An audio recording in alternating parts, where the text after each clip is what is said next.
বিস্তারিত। কাল পবিত্র ঈদুল আজহা। বরাবরের মতো এবারও রাজধানীতে ঈদের প্রধান জামাত অনুষ্ঠিত হবে বলে সকাল 8:30টায় জাতীয় ঈদগাহ ময়দানে। এরই মধ্যে ঈদগাহ ময়দানের সার্বিক নিরাপত্তা সহ সব প্রস্তুতি শেষ বলে জানিয়েছে ডিএমপি ও সিটি কর্পোরেশন। আর কোরবানির পশুর চামড়া কোনোভাবেই রাজধানী থেকে যাতে বাইরে পাচার না হতে পারে সেজন্য পুলিশ সতর্ক রয়েছে বলে জানান ডিএমপি কমিশনার। জানাচ্ছেন এসএম ফয়েজ। রাজধানীতে ঈদুল আজহার প্রধান জামাত অনুষ্ঠিত হবে জাতীয় ঈদগাহ মাঠে।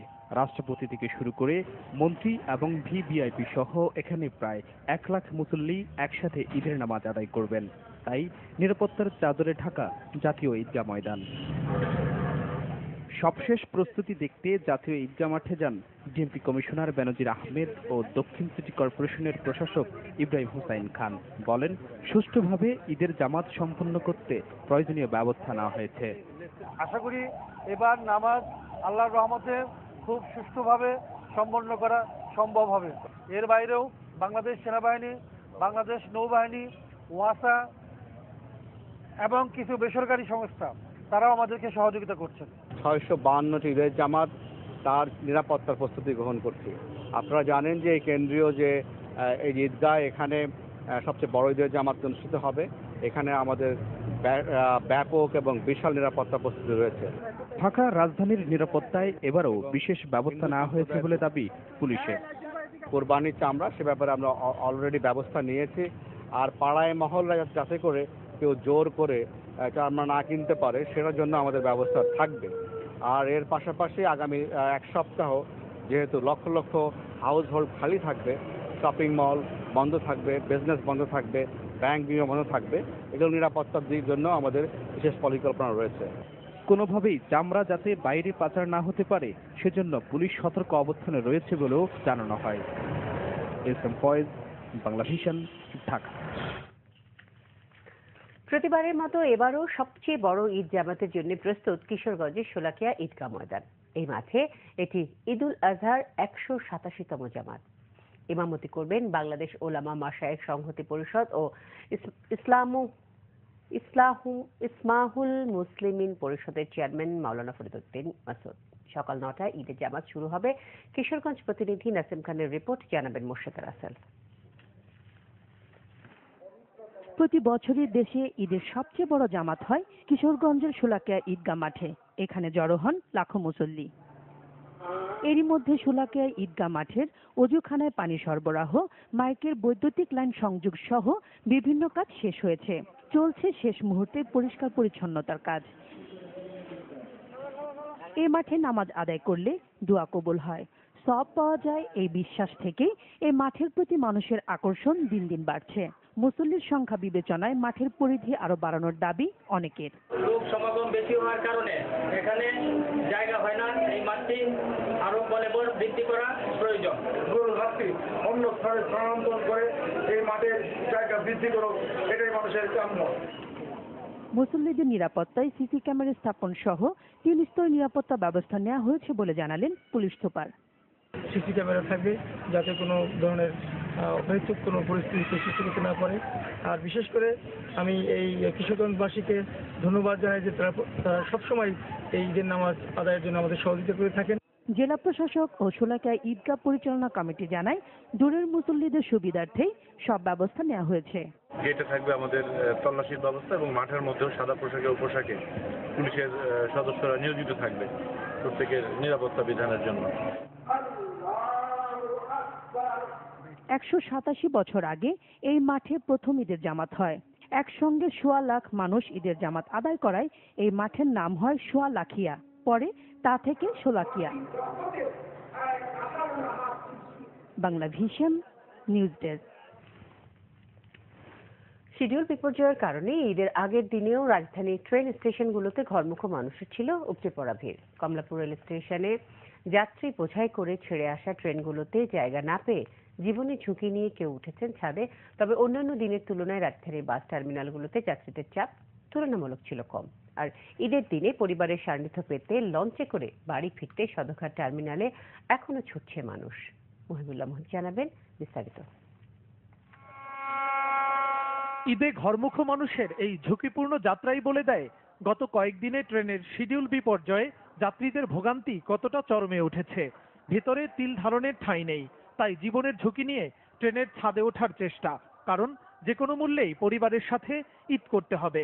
ট্রেনে যেতেছি এত যানজটই করে, তবে কষ্ট লাগতেছে না, সবার সাথে ঈদ করবো, আনন্দ করবো, এই জন্য আর কি। আমরা তো অনেকক্ষণ ধরে ওয়েট করতেছি, আমাদের অনেক কষ্ট হচ্ছে, মহিলা আছে। সকাল 7টা বাজে রেল স্টেশনে আসা, এখন তো বাজতেছে প্রায় 9:30। সোমবার ঈদুল আজহা উপলক্ষে গত কয়েকদিন ধরেই রাজধানী ছাড়ছে মানুষ, তাই বাস টার্মিনালে যাত্রীদের চাপ অনেকটাই কম, এমনটাই জানালেন টিকিট বিক্রেতারা। ঈদের চাপ সকাল থেকে ছিল, এখন আর ঈদের চাপের মতন মানে যারা বাড়ি করে যাওয়ার তারা চলে গেছে, এখন আর মানুষই পাচ্ছি না। বৃহস্পতিবার থেকে সরকারি ছুটি, 4 দিন বইটা যাত্রীদের গেছে আস্তে আস্তে, এটার কোনো যাত্রী চাপ হয় না। যারা বিভিন্ন ব্যস্ততায় এখনো বাড়ি ফিরতে পারেননি, তারাই মূলত আসছেন কাউন্টারে।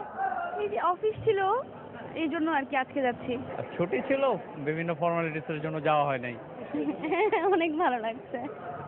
দক্ষিণাঞ্চলগামীদের মধ্যে যারা রাস্তার ভোগান্তি পোহাতে মোটেও অভ্যস্ত নয়, তারাই চলে আসছেন সদরঘাট লঞ্চ টার্মিনালে। তাই শেষ মুহূর্তে বাড়ি ফিরতে এখনো যাত্রীদের ঢল লঞ্চগুলোতে। 5টা 6টা না, রাতে 10টার দিকেও ছাড়ে, তারপর আমরা ইনশাল্লাহ পরিবার পরিজনদেরকে নিয়ে ঈদ করতে দেশে যাব। মুহিবুল্লাহ মুহিব, বাংলা ভিশন, ঢাকা। সড়ক পথে আংশিক চাঁদাবাজির কথা স্বীকার করে সড়ক পরিবহন ও সেতু মন্ত্রী ওবায়দুল কাদের বলেছেন, টার্মিনালে চাঁদাবাজি হয়নি, তবে পথে পথে চাঁদাবাজি হয়েছে বলে মনে করেন মন্ত্রী। রোববার গাবতলী বাস টার্মিনালে এক সংবাদ সম্মেলনে তিনি আরো বলেন, ঈদ ও পূজা একসঙ্গে হওয়ায় জেলা প্রশাসন, পুলিশ প্রশাসন ও স্থানীয় সরকার প্রশাসনের মধ্যে সমন্বয় ত্রুটি দেখা গেছে।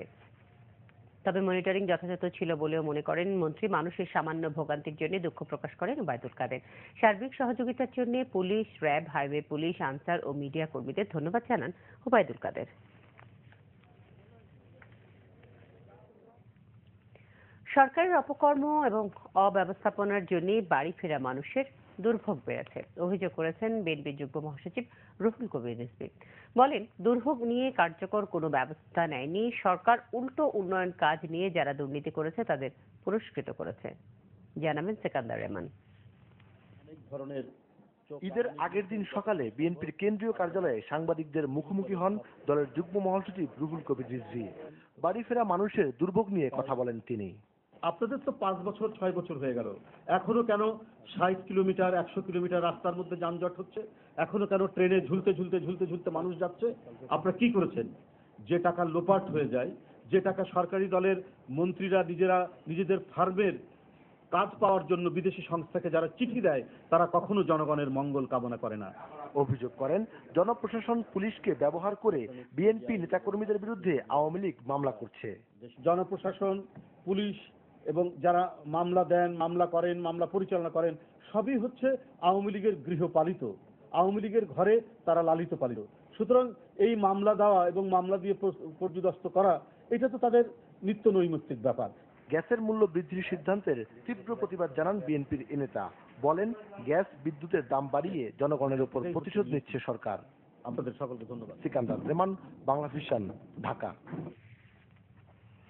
দেশ নয়, সংকট আছে বিএনপির মধ্যেই, দলটি ভেঙে যাচ্ছে বলেছেন আওয়ামী লীগের যুগ্ম সাধারণ সম্পাদক মাহবুবুল আলম হানিফ। দেশে সংকটময় পরিস্থিতি সৃষ্টি হয়েছে, বিএনপি নেতাদের এমন মন্তব্যের জবাবে হানিফ একথা বলেন। কুষ্টিয়ার নিজ বাড়িতে সাংবাদিকদের সাথে মতবিনিময়ে তিনি আরো বলেন, বিএনপির কাছে কোনো রাজনৈতিক ইস্যু নেই, জনগণ তাদের কাছ থেকে দূরে সরে যাচ্ছে। বিএনপি একটি ভয়াবহ সংকটের মধ্যে রয়েছে, এই সংকট সরকারের উপর চাপিয়ে দেওয়ার জন্যই বিভিন্ন কথা বলেছেন দলটির নেতারা। হানিফ আরো বলেন, দেশবাসী এবার সবচেয়ে বেশি আনন্দমুখর পরিবেশে দুর্গাপূজা উদযাপন করেছে, ঈদুল আজহাও যথাযথ মর্যাদা উৎসব মুখর পরিবেশে উদযাপিত হবে। কোরবানির জন্য শুধু অস্থায়ী পশুর হাট নয়, অনলাইনেও এখন চলছে কেনাকাটা। মূলত প্রবাসী আর কর্পোরেট ব্যক্তিদের কাছে এই মাধ্যমটির আবেদন বাড়ছে দিন দিন। আহমেদ সারোয়ার জানাবেন বিস্তারিত।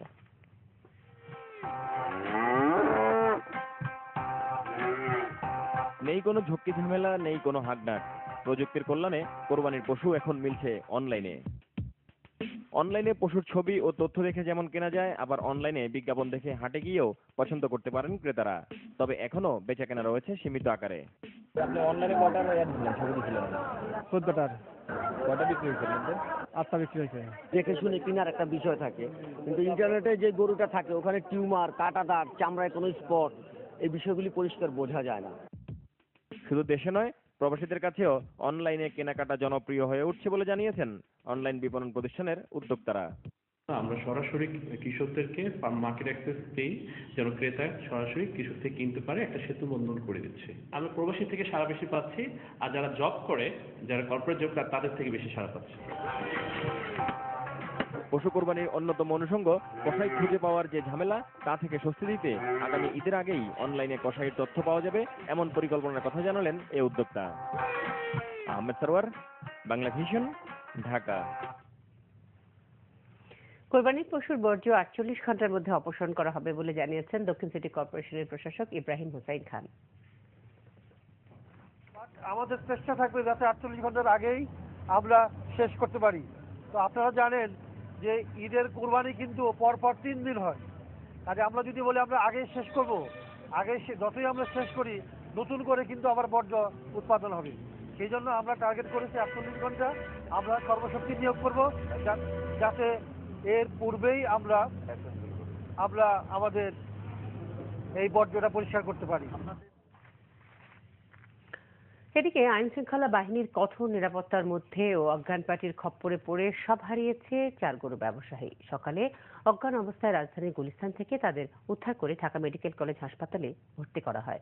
ব্যবসায়ীদের স্বজনরা বলছেন, টাঙ্গাইল থেকে তাঁরা 15 জন মিলে 60টি গরু নারায়ণগঞ্জের সোনাকান্দা পশুর হাটে তোলেন।